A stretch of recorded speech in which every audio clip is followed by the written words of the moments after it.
자, 이번에는 SK스퀘어 진단해 보겠습니다. SK스퀘어의 최근 3개월 주가 추이를 보고 계시고요. 12월 말, 1월, 2월, 3월 현재까지의 주가 흐름입니다. 자, SK스퀘어는 지난 연말부터 2월까지 계속 우상향의 추세 계속 이어갔죠. 그래서 20일선을 따라서 계속 우상향의 추세를 이어가다가 자, 3월부터는 이런 박스권의 흐름 좀 이어지고 있습니다. 그래서 앞으로 한 번 더 레벨업 할 수 있는 이런 재료가 있는지 이따가 탐방 리포트를 통해 한번 확인해 보겠고요. 자, 그리고 최근 3개월 동안 증권사에서 제시하고 있는 향후 1년 목표 주가 평균값은 70만 6천원이고요. 현재가 대비 상승 여력은 24.29% 정도 됩니다. 자, 그럼 탐방 리포트 한번 확인해 보도록 하겠습니다.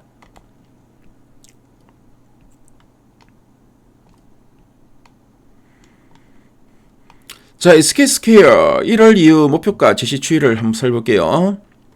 자, 1월에는 57만원, 그리고 3월 들어서는 보니까 유한타 증권에서 84만원까지도 좀 제시하고 있네요.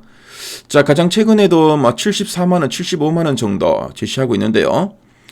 자, 보니까 주주 환원 관련된 제목들이 최근에 좀 나옵니다. 특히 보니까 주주 환원의 기반 확충으로 확대 기대감 조성이라는 제목의 리포트가 눈에 띄는데요. 자, 그럼 이 리포트 어떤 내용이 있나 한번 살펴보도록 하겠습니다. 자, 그럼 SK스퀘어가 어떤 회사인지 한번 설명해 드리도록 하겠습니다. 자, 이 SK스퀘어는 직접 스마트폰이나 반도체를 만드는 회사가 아닙니다. 대신에 앞으로 돈이 될 만한 똘똘한 정보통신 기술 기업과 반도체 기업들을 발굴해서 투자하고 키우는 투자 전문 지주회사라고 보시면 되겠고요. 이 SK스퀘어의 가장 큰 특이사항이 뭐냐면은 포트폴리오 안에 SK하이닉스라는 엄청난 황금알을 낳는 거위를 품고 있다는 점입니다. 그래서 11번가나 팀의 모빌리티, 웨이브 같은 여러 자회사들도 있는데요. 하지만 결국 회사 전체 가치의 절대 다수가 SK하이닉스에서 나오고 있습니다. 자, 그리고 투자해서 번 돈을 주주들에게 화끈하게 돌려주려는 주주환원 의지가 국내 기업 중에 최고 수준으로 강한 곳이기도 합니다. 자, 그럼 두 줄 요약 부분 한번 보도록 하겠습니다. 자, 첫 번째 투자 포인트인데요. 자본 재편으로 주주환원 확대 기반 마련이라 되어 있죠. 그래서 자본 재편이라고 되는데 자본 재편이 뭐냐면은 회사의 장부에는 아무리 돈이 많아도 법적으로 함부로 배당할 수가 없는 이 묶인 돈, 이걸 우리가 자본 준비금이라고 하는데요. 이런 자본 준비금이 있습니다. SK스퀘어는 최근에 주주총회라는 합법적인 절차를 거쳐서 이 묶인 돈을 배당금으로 쓸 수 있는 자유로운 돈, 그러니까 우리가 이거를 이익잉여금이라고 하는데요. 그래서 이익잉여금, 그러니까 자본준비금을 이익잉여금으로 성격을 바꿨습니다. 자, 이걸 어려운 말로 우리가 자본재편이라고 부릅니다. 자, 그래서 이 자본재편으로 주주환원 확대 기반을 마련했다라고 되어 있는데요. 그래서 이렇게 지갑으로 옮겨 담은 수조 원의 돈으로 좀 뭘 할까요? 바로 주주들에게 현금 배당을 주거나 회사가 자기 주식을 시장에서 사들여 불태워버리는 이런 자사주 소각 하는데 이제 쓰이게 됩니다.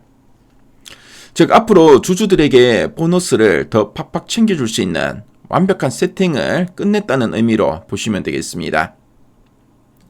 자, 그리고 이제 두 번째 포인트 한번 볼게요. SK하이닉스 실적 개선과 함께 기업가치 상승 기대라고 되어 있죠. 그래서 요즘 AI 열풍 때문에 HBM이라는 초고성능 반도체가 없어서 못 팔 정도입니다. 자, 근데 HBM 분야에서 세계 1등 기업이 어디냐? 바로 SK하이닉스죠. 그래서 SK하이닉스가 돈을 갈퀴로 끌어모으면서 실적이 껑충껑충 뛰고 있습니다. 자, 그래서 SK하이닉스의 실적 개선과 함께 기업 가치가 이제 상승할 거라고 하는데 SK스퀘어의 재산 목록 1호가 바로 SK하이닉스 주식입니다. 그래서 첫째 아들이 잘 나가서 몸값이 비싸지면은 그 아들의 지분을 20%나 들고 있는 SK스퀘어의 전체 기업 가치도 당연히 크게 올라갈 수밖에 없겠죠. 그래서 본진이 튼튼해지니까 투자사의 가치도 재평가받는다는 의미로 이해하시면 되겠습니다. 자, 그래서 SK스퀘어의 운명을 쥐고 있는 핵심 자회사 SK하이닉스가 AI 반도체 호황으로 돈을 엄청나게 잘 벌고 있기 때문에 SK스퀘어의 몸값도 이를 따라 자연스럽게 올라갈 것이란 뜻으로 이해하시면 되겠습니다. 자, 그럼 아랫단에서는 좀 더 이제 구체적인 내용들 한번 보도록 할게요. 자, 그래서 지금 보시면 주주환원 확대 기반 강화로 되어 있죠.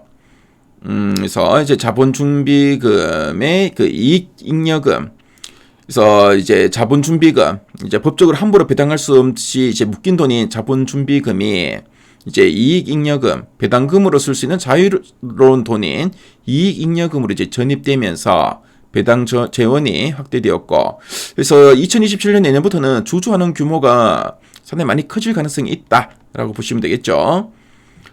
자, 그리고 뭐 실적 성장과 핵심 구조라고 되어 있습니다.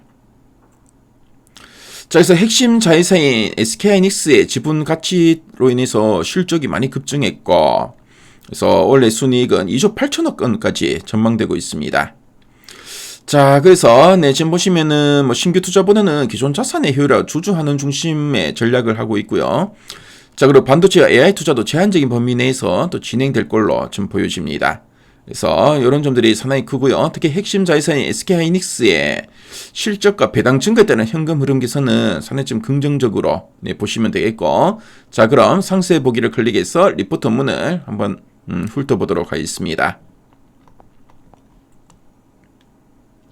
자, 리포트 원문을 보시면은 앞서 우리 핵심 내용 보기에서 봤던 내용들을 쭉 풀어서 쓰고 있죠. 그래서 주주환원 기반 강화와 여력 확대에 대해서 쭉 언급하고 있고요. 자, 그리고 자산 구조 변화 가능성과 범위는 제한적이고, 그리고 목표가를 이 애널리스트가 75만 원까지 상향했습니다. 자, 그래서 뭐 기존 전망치보다 돈도 더 잘 벌겠다, 그리고 주가는 좀 더 오르겠다 싶으니까 목표가를 상향했으니까요. 상당히 지금 긍정적인 리포트라고 보시면 되겠죠.